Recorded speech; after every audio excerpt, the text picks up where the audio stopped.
منزل القرآن بالحكمة والبيان بارك اللهم لنا في شهرنا هذا شهر رمضان بارك اللهم لنا في شهرنا هذا شهر رمضان بارك اللهم لنا في شهرنا هذا شهر رمضان عيد علينا رمضان سنين بعد سنين وأعوام بعد أعوام كل ذلك مسحوب باللطف والعافية والسلامة في الدنيا والآخرة اللهم اجعلنا لصلاتك حافظين ولطاعتك مشغولين وعلى ذكرك طاعين وعلى كل نية صالحة فائلين اللهم اغننا بحلالك عن حرامك وبطاعتك عن معصيتك وبفضلك عمن سواك إلهنا إلهنا إلهنا أتمم لنا نورنا واغفر لنا ذنوبنا إنك أنت الغفور الرحيم وصلى الله على سيدنا محمد وآله وصحبه وسلم والحمد لله رب العالمين وإلى حضرة النبي محمد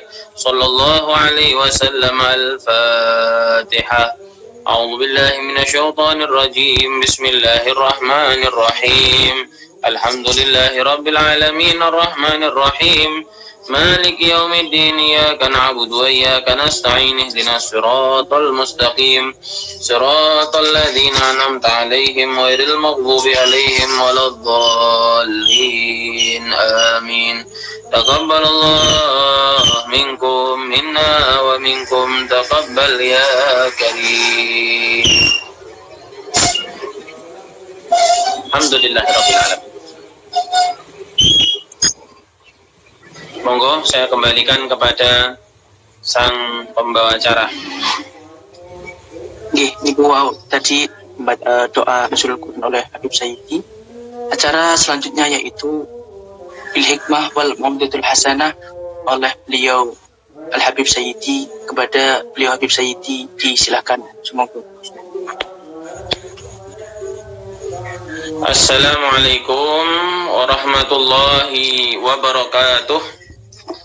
Alhamdulillah wassalatu wassalamu ala rasulillah sayyidina wa habibina wa syafi'ina wa qudwatina maulana Muhammadin ibni Abdullah wa ala alihi wa sahbihi wa man walah la hawla wa la quwata illa billahil aliyil azim subhanaka la ilma lana illa ma 'allamtana innaka antal alimul hakim wa tub alaina innaka antat tawwabur rahim Allahumma ya fattah ya alim ya fattah ya alim ya fattah ya alim iftah alaina fathan qariba ya fattah ya alim Allahumma inna nas'aluka fahman nabiyyin wa hifdzal mursalin wa sur'ati ilhami malaikatil muqarrabin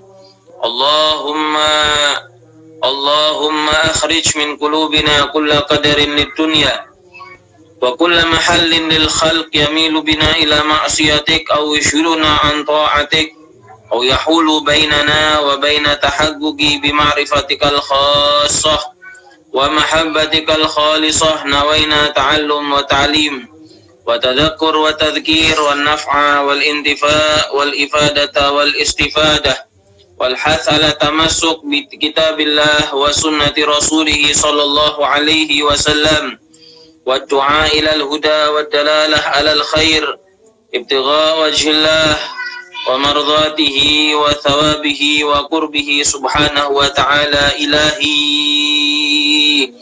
أنت مقصودي ورضاك مطلوبي أما بعد الحمد لله. Kita bersyukur kehadirat Tuhan Allah Subhanahu wa Ta'ala pada malam hari ini diperjumpakan kita di dalam kajian memperingati malam Nuzulul Quran bersama para sahabat-sahabat dari keluarga mahasiswa Nahdlatul Ulama atau KMNU. Betul nggih, KMNU keluarga nggih kanya ya. Keluarga mahasiswa Nahdlatul Ulama Universitas Negeri Yogyakarta. Semoga ikatan KMNU selalu menjadi ikatan yang dilanggengkan oleh Allah Subhanahu wa Ta'ala fid dini wad dunya wal akhirah. Amin amin ya rabbal alamin.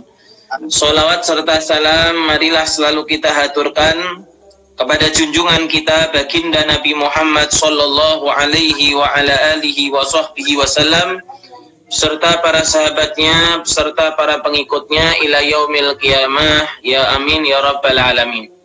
Jamaah yang dimuliakan Allah subhanahu wa ta'ala, ini alhamdulillah Anda dan saya tergolong orang yang mendapatkan kenikmatan bisa ikut berpuasa di bulan suci, bulan Ramadan, bulan yang penuh dengan kemuliaan. Semuanya pasti, ini alhamdulillah sudah banyak yang bergabung bersama kita. Semuanya pasti tidak mungkin ada yang tidak yakin terhadap apa yang disabdakan oleh baginda Nabi Muhammad SAW. Kita semuanya yakin, iman, bahkan kalau perlu kita rela untuk menaruhkan nyawa kita untuk Nabi Muhammad SAW. Nyawa kita terasa sangat murah kalau untuk berjuang bersama Nabi Muhammad SAW, untuk ikut melanjutkan perjuangan dan tugas beliau. Murah nyawa kita. Seperti ada satu cerita mengenai seorang sahabat, bagaimana kecintaannya kepada Nabi Muhammad SAW. Seperti di dalam hadis bahwa sesungguhnya ketika ada seorang sahabat yang ditangkap di dalam Ashab Bi'r Ma'unah, salah satu di antara korban peristiwa sumur Ma'unah, intinya 70 orang dari kaum Ansor ditangkap oleh orang-orang musyrikin dan dibunuh, tersisa 1-2 orang. Di antara mereka ada yang tertawan dan dijual ke Mekah, dijual ke kota Mekah. Jadi kalau misalkan dikatakan permulaan Islam itu memang betul-betul bagaimana mempertahankan keislaman itu, ya taruhannya nyawa. Perjuangan, betul-betul perjuangan yang sangat hebat. Karena kalau yang ketemu taruhannya seperti ini, nyawa menjadi taruhan. Lalu sahabat tersebut merupakan murid baginda Nabi Muhammad SAW yang dididik langsung oleh baginda Nabi Muhammad SAW, mendapatkan cahaya daripada bias cahaya Nabi Muhammad SAW.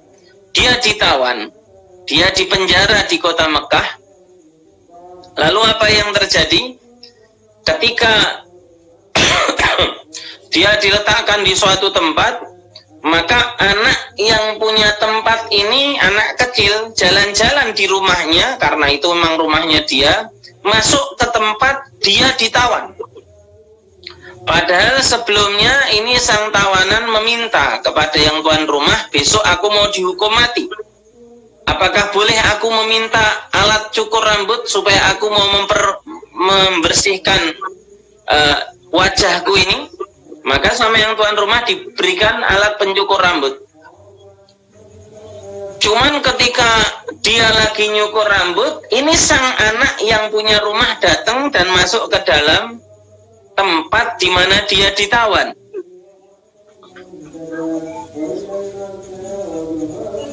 Sang ibu mencari-cari anaknya di rumah, tidak ada, sampai tempat terakhir yang belum dicari, tempat tawanan itu. Masuk ke dalam tempat tawanan dan ternyata anak kecil ini berada di pangkuan sahabat Nabi yang besok akan dieksekusi. Bergetar hebat ini ibu daripada anak kecil ini. Maka sang tawanan itu tersenyum dan mengatakan, apakah kamu takut anakmu akan aku apa-apakan? Maka dia mengangguk pelan. Maka sahabat itu mengatakan, kami ashabu Muhammad tidak melukai anak kecil. Tidak, kami tidak dididik dengan ini. Kami tidak dididik untuk melukai anak yang masih kecil. Maka anak ini dibangunkan dan kembali ke ibunya. Tiba suatu waktu eksekusi, keesokan harinya dieksekusi. Ini teman sahabat ini izin. Ditanya oleh Al-Gojo, punya permintaan terakhir atau tidak? Jadi kalau permintaan terakhir itu bukan hanya sekedar dongeng, itu nyata. Apa permintaan terakhir? Dan permintaan terakhir biasanya diwujudkan oleh sang pengeksekusi. Apa permintaan terakhir? Maka izinkan aku sholat. Maka betul, sahabat ini sholat 2 rakaat. Dengan sholat yang tidak panjang, sholat yang tidak lama. Makanya termasuk salah satu kesunahan, barang siapa ada seorang muslim yang mau dieksekusi mati, maka sunahnya sholat sunat sebelum dieksekusi. Sholat sunat sebelum dieksekusi. Ada kesunahannya. Mudah-mudahan kita semua tidak usah mengamalkannya, insya Allah. Amin. Siapa yang mau juga dieksekusi.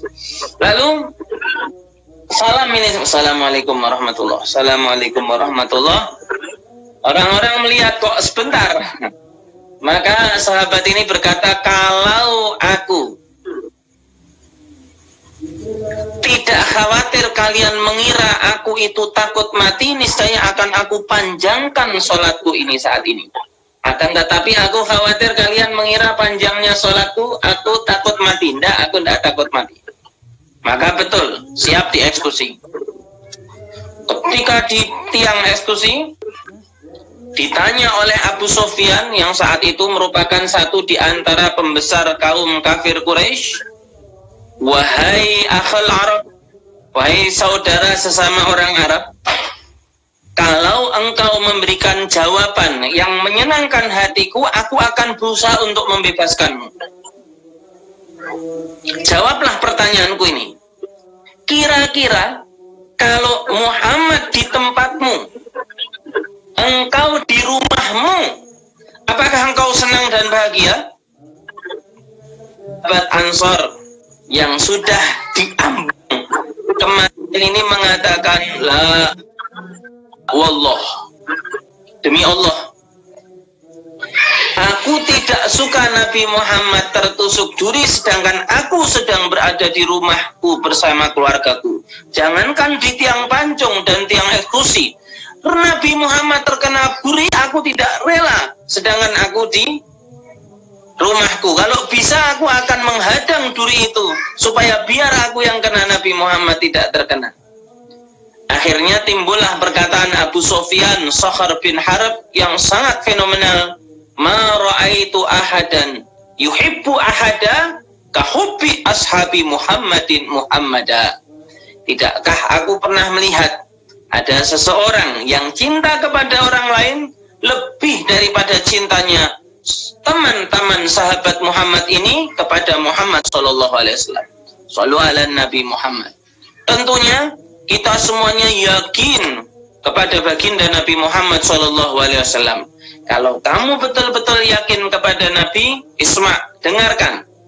Beliau bersabda, "Lau 'arafa ummati ma fi Ramadan, la tamanna sanata kullaha an yakuna Ramadan."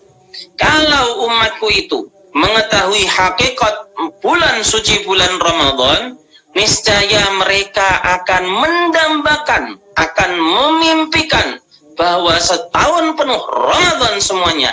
Tidak ada yang selain Ramadan.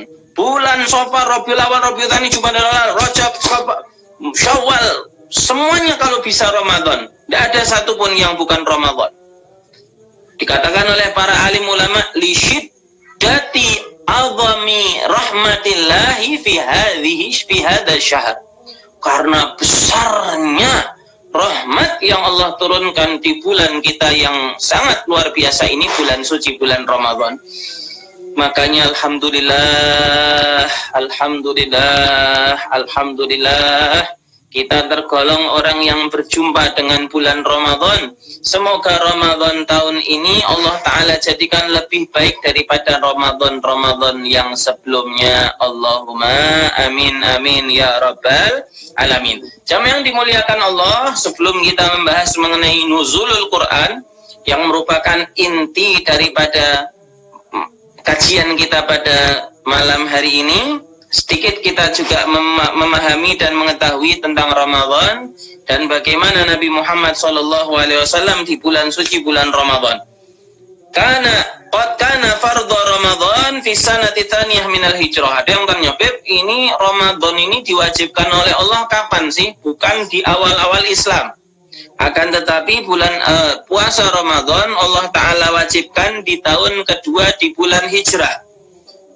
Makanya Nabi Muhammad SAW berpuasa 9 kali bulan Ramadan. Nabi Muhammad ketemu 9 bulan Ramadan. Rasulullah SAW di bulan Ramadan beliau beribadah dengan macam-macam ibadah. Untuk bersedekah maka seperti angin yang berhembus. Untuk sholat malam beliau yang mengajak umat Islam untuk sholat di malam hari, di malam pertama, malam kedua, malam ketiga, malam keempat tidak keluar lagi. Padahal para sahabat sudah menunggu Nabi Muhammad untuk keluar rumah. Ditanya keesokan harinya, kenapa tadi malam kok tidak keluar? Maka Rasulullah SAW bersabda, aku khawatir kalau aku keluar tadi malam, aku keluar malam-malam berikutnya, aku khawatir akan menjadi fardu, akan menjadi wajib sholat di bulan Ramadan di malam hari. Makanya Rasulullah tidak keluar. Subhanallah, ra'fatan bi ummati. Sangat sayang Rasulullah kepada kita, khawatir kewajiban yang sudah Allah Ta'ala wajibkan bertambah bagi kita. Subhanallah. Wa kana juduhu sallallahu alaihi wasallam yatadha'afuhi ala ghairihi minasyuhur. Rasulullah sallallahu alaihi wasallam di bulan Ramadan kedermawanan beliau lebih bertingkat-tingkat daripada bulan-bulan selain bulan Ramadan.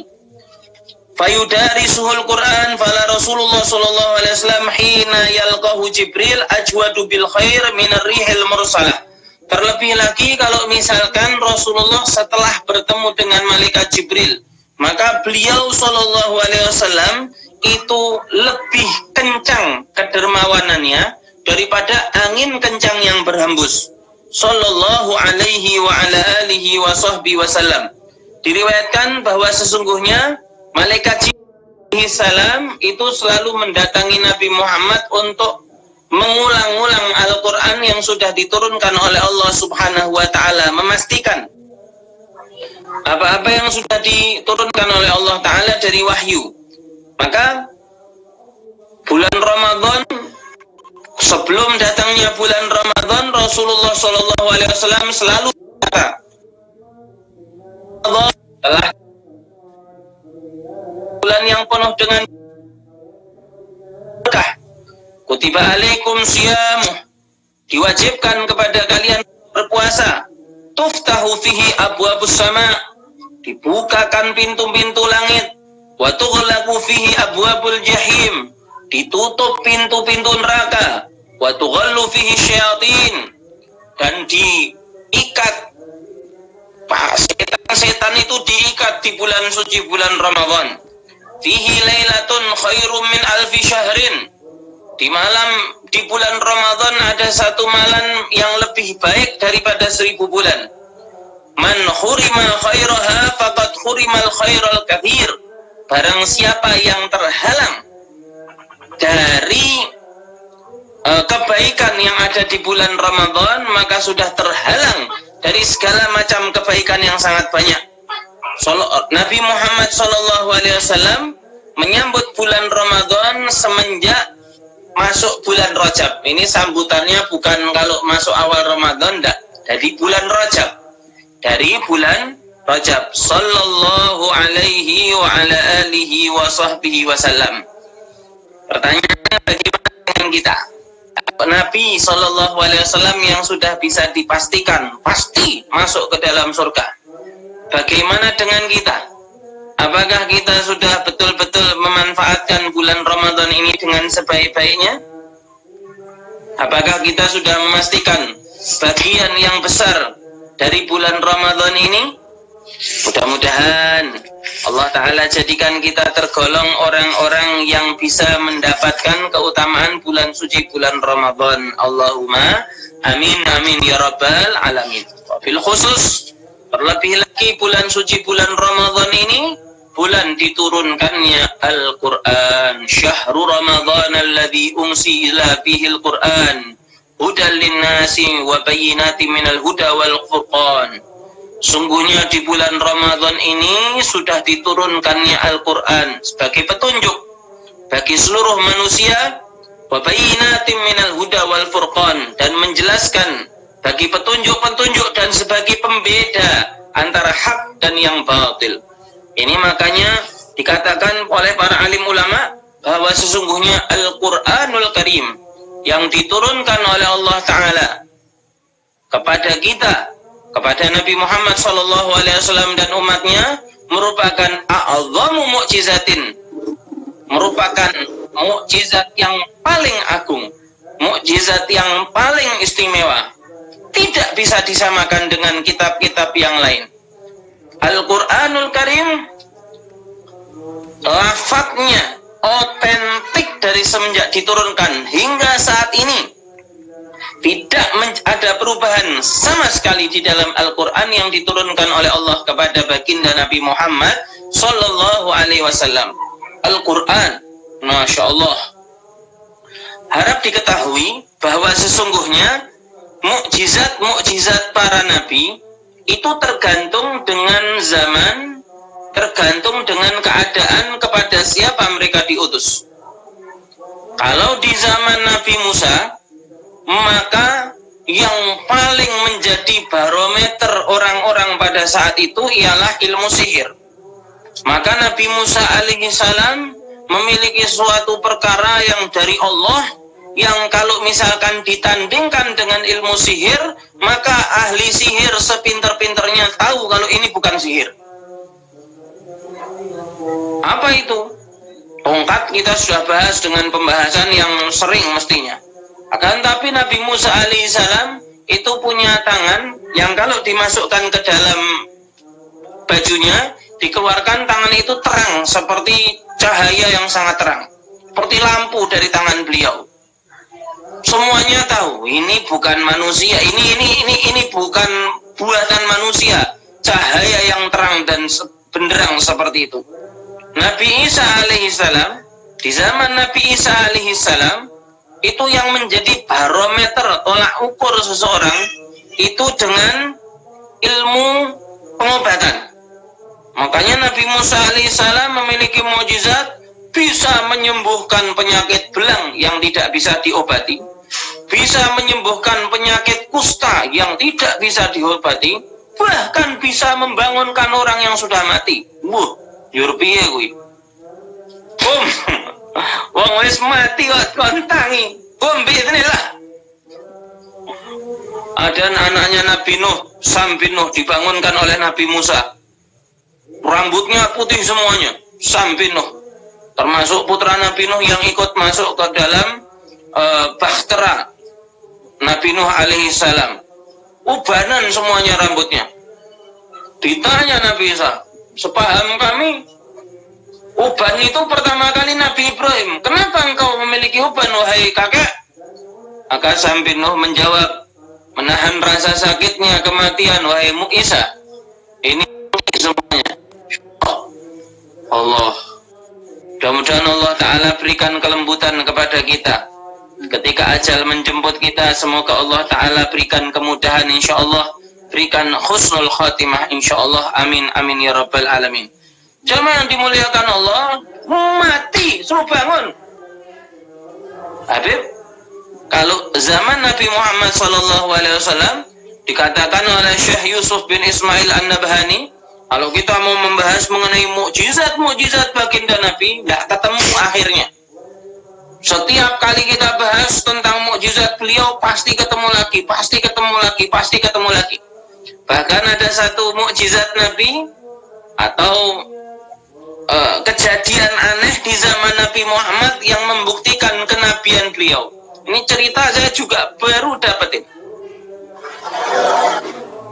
Suatu saat ketika zaman Rasulullah SAW sudah hijrah ke kota Madinah, maka ada seorang penggembala kambing.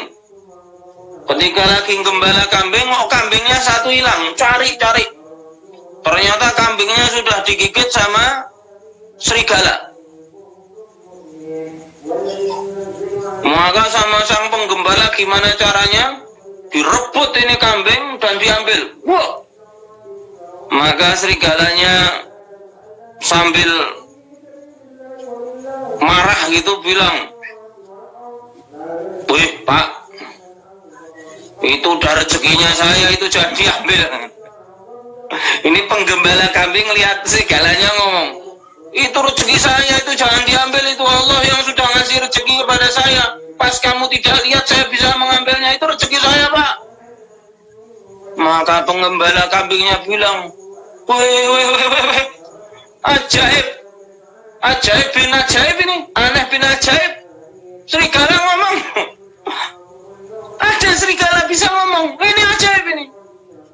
Maka serigala itu ngomong, mau tahu yang lebih ajaib dari ini? Apa ada yang lebih ajaib dari ini? Ada, Pak. Apa?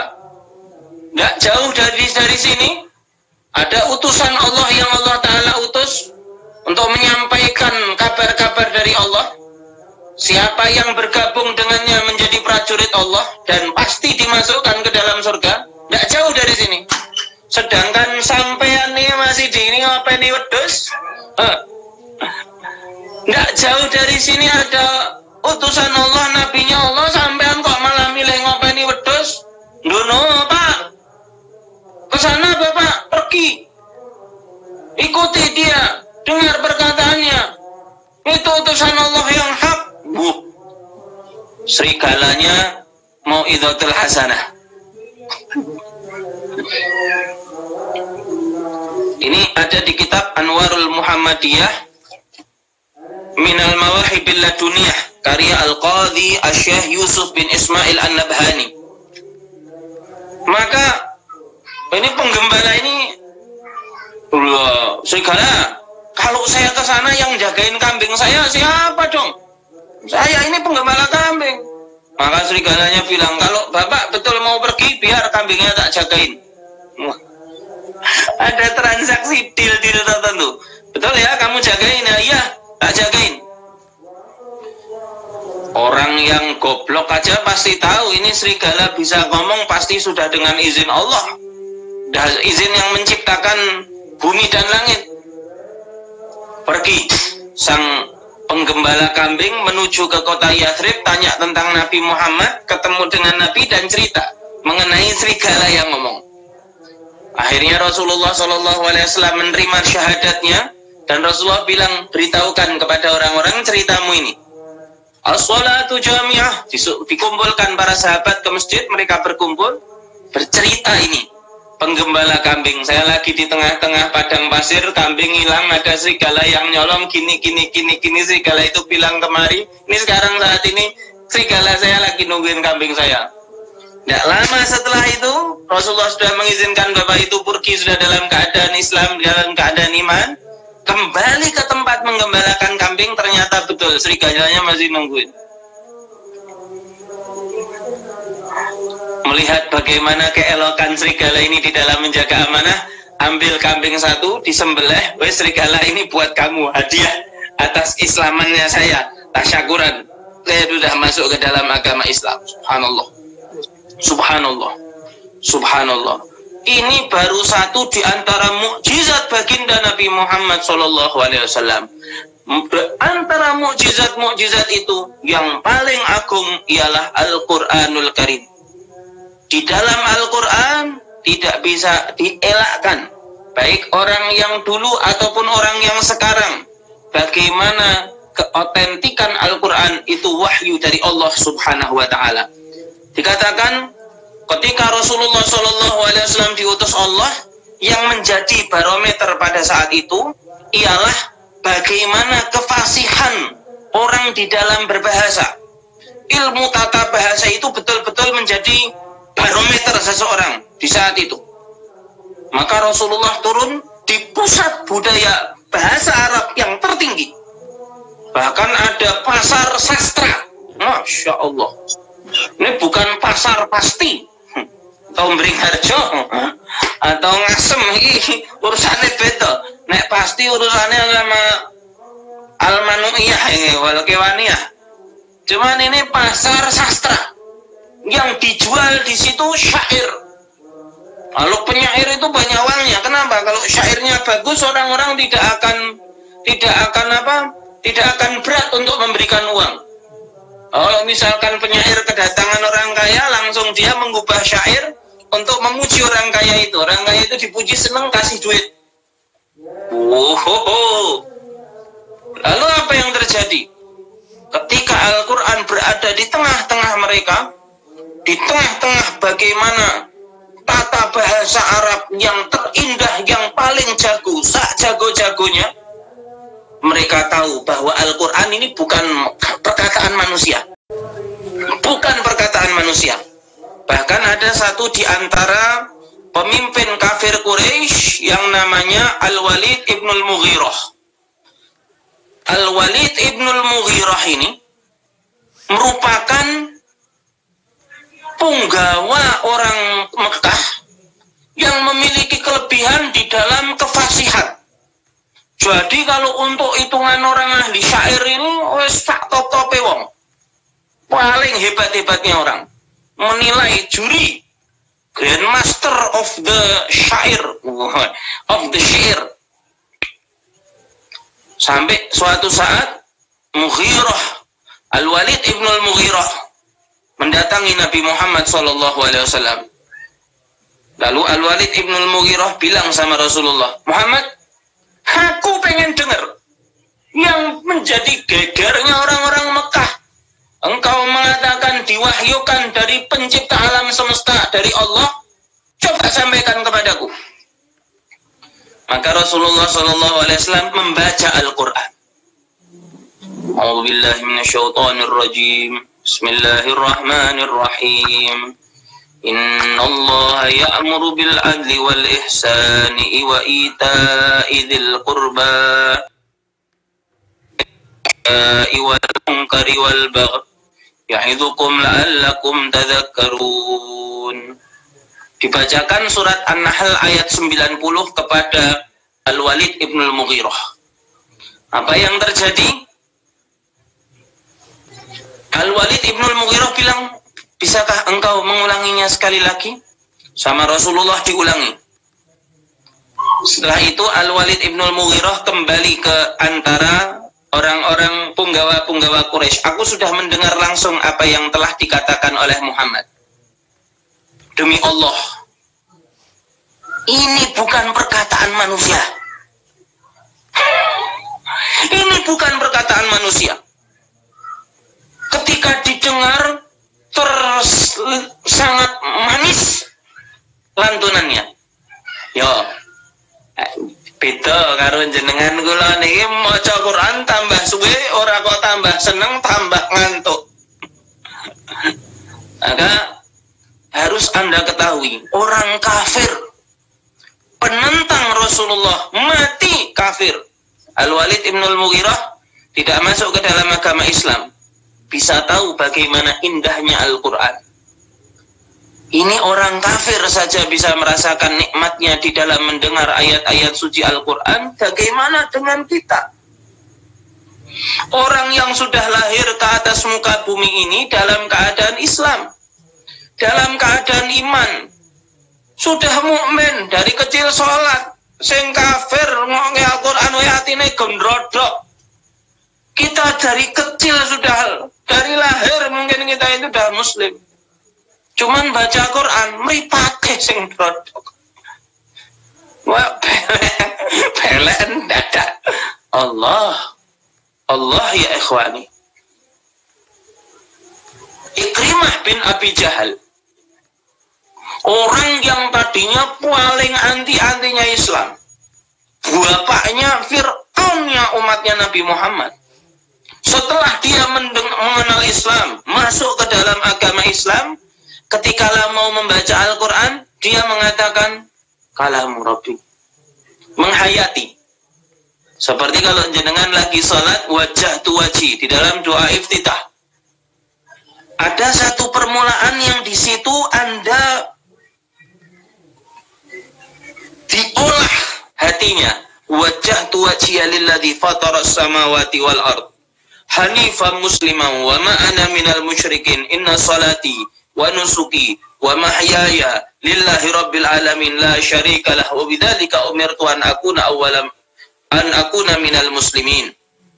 Ini di sini di dalam doa iftitah Anda itu diolah untuk menyatukan tujuan sholatnya ini untuk apa. Inna sholati wa nusuki wa mahyaya wa mamati lillah. Sesungguhnya ibadahku, sholatku, hidupku, matiku untuk Allah. Kudune kaya ngono. Ora ya.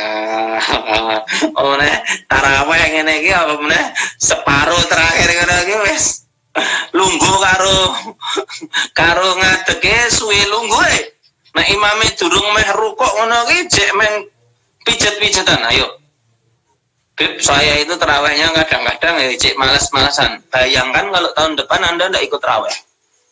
Oh, karena apa? Nggak ada yang tahu. Subhanallah. Ini pandemi COVID-19 ini betul-betul memecut kita. Bagaimana keadaan berubah 180 derajat. Tadinya orang punya planning, mau umroh, mau ini, mau nikah, mau itu, mau beli ini. Biar ambiar kabeh.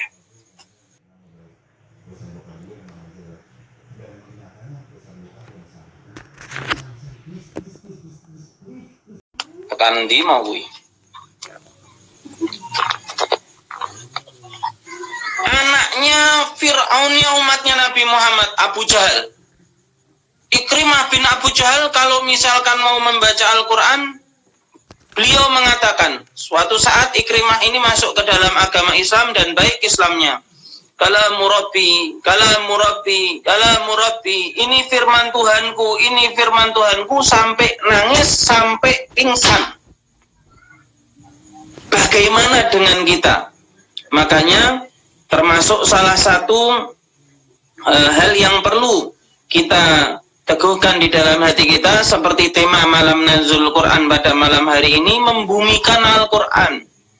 Beb, di mana kami bisa membumikan Al-Quran? Sebelum engkau bumikan dimanapun, bumikanlah di hatimu sendiri Al-Quran itu. Bumikanlah Al-Quran di dalam hatimu sendiri. Jamaah yang dimuliakan Allah Subhanahu wa Ta'ala, manis. Ada seorang sahabat wanita yang namanya Asma binti Abi Bakar. Ketika beliau membaca Al-Quran, itu mengulangi satu ayat saja sampai adzan subuh dari setelah salat Isya. Innalladzina amanu wa amilus solihati sayaj'alu lahumur rahmanu wudda. Sesungguhnya orang-orang yang beriman beramal soleh akan Allah Ta'ala berikan kepada mereka cinta dan kasih sayang. Ini kalimat wudda yang bermakna cinta diulang-ulang sampai menjelang adzan subuh, karena indahnya dia di dalam membaca ayat-ayat suci Al-Quranul Karim. Malam Nuzul Quran ini menjadi salah satu hal yang perlu kita tegaskan. Kalau Al-Quran itu merupakan anugerah yang sangat besar yang Allah Ta'ala berikan kepada kita, bagaimana kita menyikapinya? Apakah kita betul-betul sudah betul-betul menjadikan Al-Quran itu sesuatu yang jangan sampai hilang dari kita? Jangan sampai Al-Quran itu hilang dari dirimu, wahai jamaah yang dimuliakan Allah. Al-Quran ini itu Al-Quran sama mata sakit, Masya Allah, teknologi sudah tidak bisa mengatakan kamu tidak bisa baca Al-Quran. Harus bisa. Belum tidak bisa baca, belajar. Mau bisa kok tidak mau belajar. Habib, bacaan saya tidak bagus, perbaiki, dibagusin. Jangan khawatir, orang yang belajar dan berusaha membaca Al-Quran, memperbaiki bacaannya, pahalanya tidak kalah besar dari bacaannya yang bagus. Allah, mudah-mudahan Allah Ta'ala jadikan kita tergolong min ahlil Quran. Allahumma amin amin ya rabbal alamin. Apalagi ahlul Quran hum ahlullah wa khassatuh. Yang namanya orang-orang yang ahli Quran. Siapa ahli Quran? Harus hafal? Enggak harus hafal. Cuman lisannya selalu rindu terhadap Al-Quran. Lalu dihiasi lisannya dengan membaca ayat-ayat suci Al-Quran. Mereka adalah ahlullah. Mereka ialah hamba-hamba terdekatnya Allah wa khassatuh, dan merupakan hamba-hamba khususnya Allah. Kalau di TNI itu ada TNI biasa, ada pasukan khusus. Nah, kalau hamba-hamba Allah ini pasukan khususnya ahli Quran. pasukan khususnya Allah merupakan ahli Quran. Ini malam nuzul Quran. Kenapa kita memperingati malam nuzul Quran? Macam-macam ada orang ini. Nabi Muhammad tidak memperingati malam nuzul Quran. Kami memperingati setiap peringatan tujuannya untuk mengingatkan kami agar jangan jauh-jauh dari Allah, agar jangan jauh-jauh dari Nabi Muhammad SAW. Mudah-mudahan kita selalu dekat dengan Al-Quranul Karim. Amin, amin ya Rabbal Alamin. Tidak usah engkau jauh-jauh membumikan Al-Quran. Beb, saya mau berjuang Al-Quran di TPA. Sebelum engkau bicara TPA, jadikanlah hatimu taman Al-Quran. Beb, saya mau mendirikan rumah ini, itu. Sebelum, ya boleh, cuman sebelum. Jadikanlah bibit itu tertanam di dalam hatimu terhadap Al-Quran. Ya, cuman jangan mentang-mentang hati saya saja belum Al-Quran kok saya mau ngajar. Enggak. Jadikanlah hatimu sudah memiliki kekuatan yang kuat, dan itu berbarengan. Ini iya, ini iya, ini iya, ini iya. Seperti dua kaki. Yang satu jalan, yang satu juga jalan. Jangan satu jalan, satunya jangan. Dua-dua harus jalan. Bermanfaat untuk diri sendiri, itu yang pertama. Bermanfaat untuk orang lain, yang nomor dua. Ku anfusakum wa ahlikum naro. Jagalah diri kalian, yang pertama. Al-Quran kamu ajari kepada orang lain sebelum kamu mikir untuk mengajarkan orang lain. Jadikanlah dirimu sendiri juga selalu membaca Al-Quran. Jangan mikir ke Al-Quran ini wong liya peringatan nuzul Quran di masjid, di musola, di kelurahan. Cuman kamu sendiri tidak tahu apa inti daripada Al-Quran. Lisanmu tidak pernah terbasahkan dengan lantunan-lantunan ayat-ayat suci Al-Quran. Jangan. Lalu gimana, Bib? Al-Quran menjadi pedoman hidup kita, bermanfaat untuk diri sendiri, bermanfaat untuk orang lain, apalagi Masya Allah. Terakhir, menjadi penutup kita, udah lama ini, udah hampir 45 menit. Tidak mengko jelek kabeh wong-wong. Al-Quran ini mau jamaah yang dimuliakan Allah, mau apa aja ada dalam Al-Quran. Mau apa? Jangan bilang virus corona, vaksin virus corona. Jadi kalau misalkan Anda tahu vaksin, jangankan corona. Corona ono ning Al-Quran. Nek awak enggak tahu. Kalau kita bisa tahu, wong kesurupan yang urusane ora karo virus-virus itu walaupun sangat kecil cuman nyata. Gaib, jin, diwacake Quran mental kok. Jangankan makhluk hidup, ini makhluk gaib. Itu dibacakan Al-Quran mental. Mau apa? Panjang umur, Al-Quran. Rezekinya lancar, Al-Quran. Mau apa? Ketenangan hati, Al-Quran. Bahkan kalau memang betul-betul dibacakan oleh ahli Quran, maka jangankan orang waras, orang ikan bisa waras gara-gara mendengar ayat suci Al-Quran. Cuman sayang kita tambah lama tambah jauh dari Al-Quran. Bukan termasuk orang yang paham mengenai Al-Quran. Kita membaca Al-Quran di lisan, hati kita tidak paham Al-Quran itu apa. Tidak ada rasa ta'lim, tidak ada rasa betul-betul menghargai. Seperti Ikrimah bin Abi Jahal, kalamu Rabbi, ini firman Tuhanku. Berapa banyak di antara kita memegang mushaf dengan perasaan bahwa ini ialah firman Allah. Kita kadang-kadang meletakkan Al-Quran sampai naik TV, ndeleke handphone mau dilecet, ndeleke Al-Quran sampai naik TV. Kita lebih muliakan handphone kita daripada Al-Quran kita. Berapa banyak? Coba handphone kita dicoret-coret, rela. Nah, Al-Quran coret-coret. Handphone kita lecet sedikit kita bingung gimana ini caranya, temprat gelas dan lain-lain.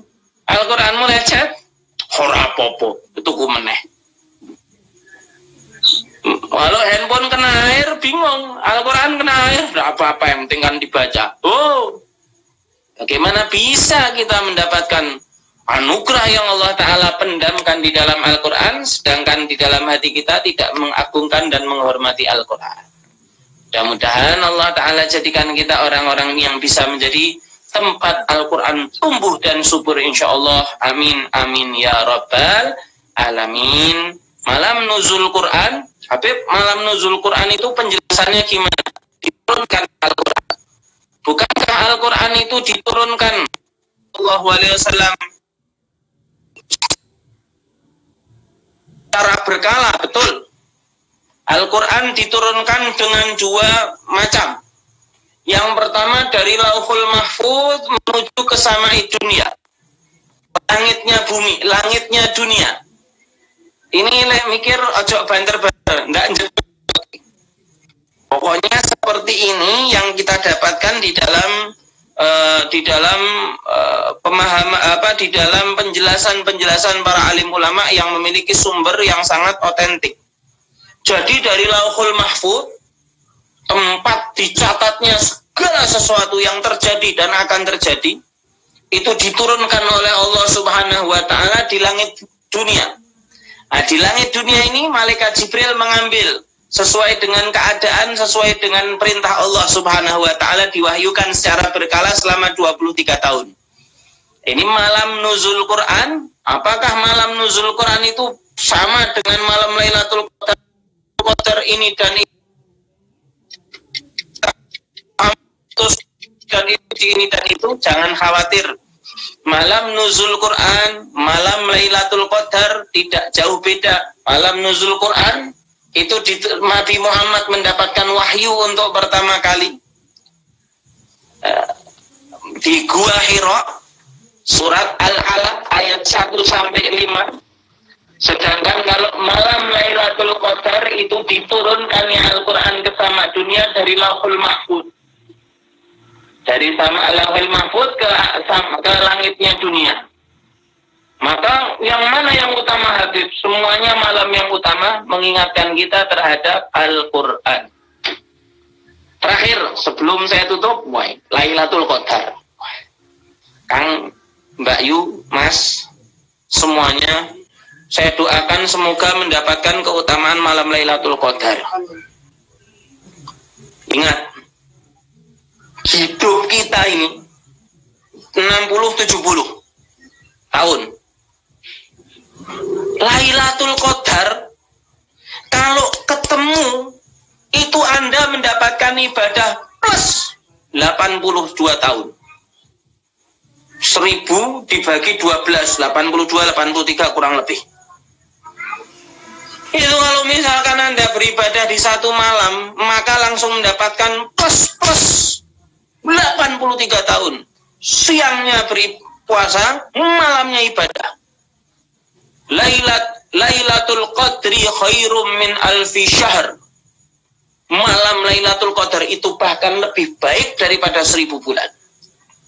Nah, ini bulan, ini beda. Malam Lailatul Qadarnya sudah atau belum? Insya Allah belum. Kapan? Saya juga tidak tahu. Monggo golek bareng-bareng. Al-Habib Ali Jufri, ini sebentar lagi akan saya rilis perkataan Al-Habib Ali Jufri tentang malam Lailatul Qadar. Makanya mungkin bagi teman-teman KMNU UNY yang belum subscribe YouTube saya, di subscribe, lonceng notifikasinya juga dihidupkan, karena selama pandemi COVID-19 ini kami aktif di YouTube. Beb, kenapa sih Beb kok aktifnya di YouTube, kok enggak di Instagram? Apakah Habib sudah berpindah ke lain hati? Ini urusannya bukan pindah ke lain hati. Cuman kalau Instagram, video yang sudah direkam itu tidak tersave. Cuman 24 jam tok. Sedangkan kalau YouTube bisa dikonsumsi sampai muga-muga tekan dino kiamat. Mudah-mudahan bermanfaat. Habib Lailatul Qadarnya kapan? Rasulullah bersabda, carilah malam Lailatul Qadar antara tanggal 21, malam 21 sampai malam 29. Antara malam 21 sampai malam 29. Beb, kenapa sih malam Lailatul Qadar itu menjadi misteri yang tidak pernah terungkap? Kenapa tidak dijadikan itu likur? Malam 27 kan clear. Pahala 83 tahun itu kamu raih cuman dengan satu malam tanpa pencarian Sak penae wudelmu golek bojo trimo raturu gelem cari istri trimo ngoplet cari istri sampai malam jadi siang, siang jadi malam aja kamu mau. Kenapa untuk malam Lailatul Qadar kamu tidak mau? Ini bukan transaksional. Malam Lailatul Qadar ini anugerah bagi hamba-hamba pilihan Allah yang betul-betul akhlasulillah. Mereka mengikhlaskan ibadah untuk Allah. Mudah-mudahan bulan Ramadan tahun ini Allah Ta'ala jadikan lebih baik daripada Ramadan-Ramadan sebelumnya. Diterima amal ibadah puasa kita, dijadikan puasa kita puasa yang menjadi hujjah, menjadi alasan Allah Ta'ala untuk memasukkan kita ke dalam surga.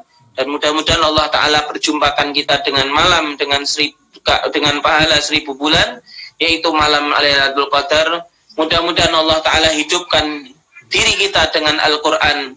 Allah Ta'ala jadikan hati kita sebagai tempat tumbuhnya Al-Quran, hikmah-hikmah Al-Quran.